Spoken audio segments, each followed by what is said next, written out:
Hey guys, welcome back to the X-Ring. So on today's episode, I got my hands on something I've been really wanting to try out for a while, and it is the CMMG Banshee.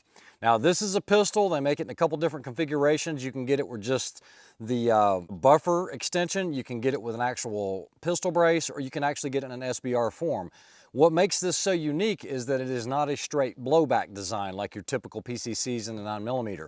This actually has a radial blowback, so it is a delayed blowback because the locking lugs actually lock on it. So it retards that for just a moment to help mitigate some of the recoil. The other thing that CMMG did that I really like is they offer this in 10 different calibers. You can get it in 9mm, 45, 10mm. I mean, a lot of different things. I got to talk to the guys over at SHOT Show. I asked them if they had anything coming out in 357 SIG, and they said they are considering it. So that'd be one I'd like to see, but this does have last round bolt hold. Like I said, the really unique thing about this pistol is the fact that it has that radial blowback system, and I will show you guys that up close here in just a minute.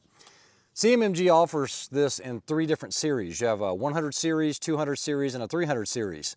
Basically, baseline being the 100, mid-grade being the 200, and then 300 being the premium. So this is a 200. It does come with the muzzle brake. This does have the dark bronze Cerakoting. Last round bolt hold. It uses the standard Glock like the 21 mags. We actually have some Glock 21 mags here. And then we also have the SGM Tactical. And this actually holds 23 rounds. So a lot of firepower.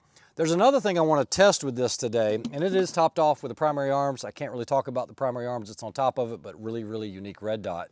All right, guys, so what makes this unique is this radial locking mechanism, okay? So you can see there's spring pressure here. It's unlike most of your PCCs. It's very similar like how an HK416 works, where it has the spring pressure for the bolt itself. Let's go ahead and pull this apart.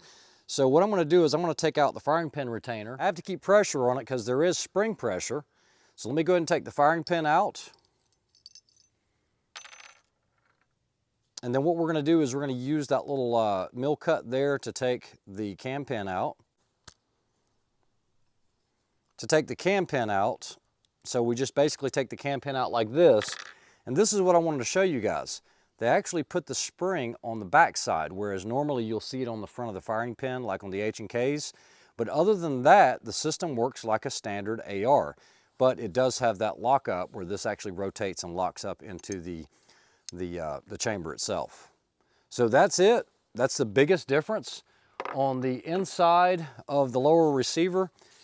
Like I said, it does have last round bolt hold, but I wanted you guys to be able to see how this looks. It does have an oversized magazine release, and I really like that. Mil-spec trigger on this, doesn't have an upgraded trigger.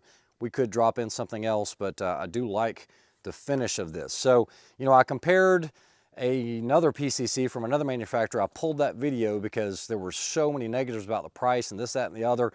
Basically, what I'm going to do from now on is I'm going to go online, and whatever I see as the pricing, that's what I'm going to tell you guys. The street price might be considerably less, but on that particular PCC that I was talking about, I had a lot of negatives about it because of the price, but like I said, it was straight off their website. I'm sure most of my viewers know the difference between 9mm and 45, but those that might be new to 45 ACP, it is substantially larger. This is 230 grains as opposed to 124 grains.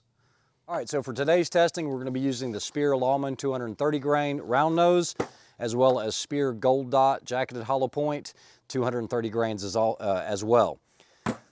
That's what we're going to be using. There's also another round. It's a 45 that's extremely fast. I've got some of that ammo on the way. Hopefully we'll get that. Double tap makes it.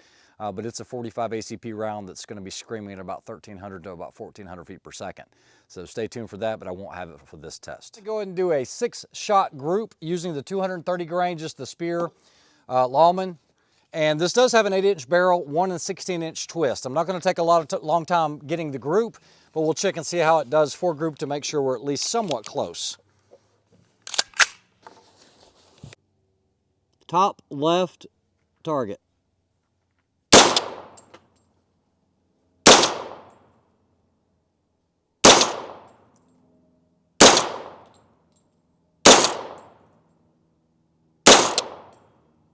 We'll go 7. All right, so 7 rounds. We have last round bolt hold. Let's go, guys. 5 rounds of Speer Gold Dot, 230 grain. Top right target. Definitely a lot hotter.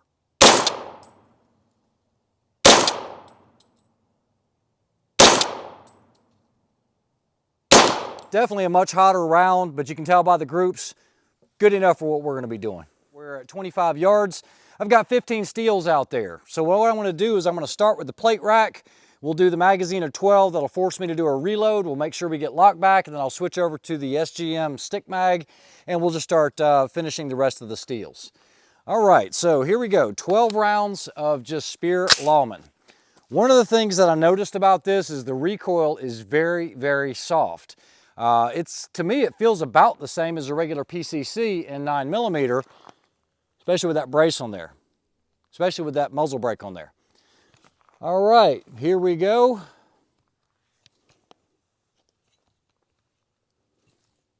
And go.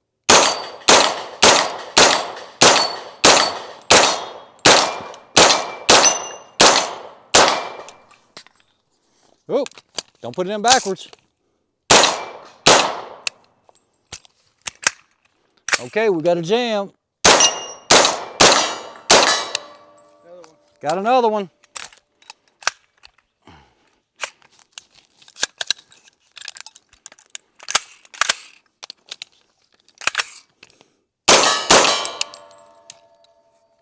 All right, so guys, this was perfectly cleaned and lubed before we started the test.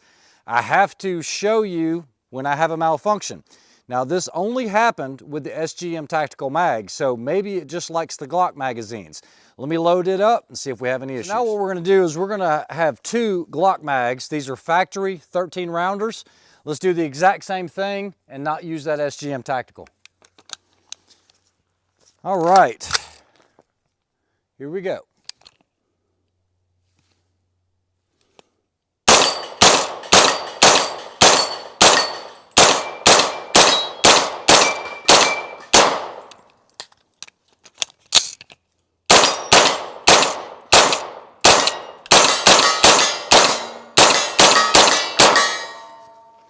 Ran perfectly. So I think this gun does not like that particular SGM magazine. Didn't think I was going to have an issue with the Glock mags. I've never been a big fan of the aftermarket mags. I'm not saying that they're not all going to work with these things, but you guys saw it. I'm not going to edit it out. It is what it is. You know, if I just bought this and I'd bought a whole, 5, 10 of those magazines and I've got feeding issues, I wouldn't be happy with it.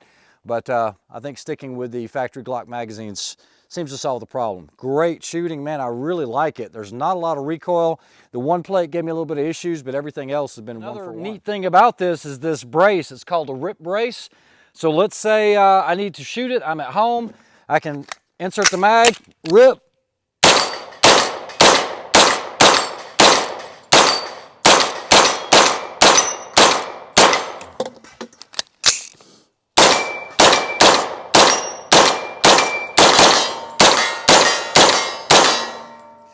Guys, there is nothing like a 45. I love it. It's very, very soft shooting. I've had 0 issues with it locking back with these Glock 21 mags. I mean, it's just a lot of fun. I think I've got 1 or 2 more rounds. That's it. Empty, good to go. We've got locked back every time. So guys, hope you enjoyed that review of the CMMG, the Banshee. This is a Series 200. Big shout out to KB32 and CMMG. Those guys, I think, are going to be helping me quite a bit this year. And I think I've got a 6.5 Creedmoor coming from them. So you guys that are here for the long range stuff, I think you'll enjoy that review. Like, share, and subscribe. Have a great week.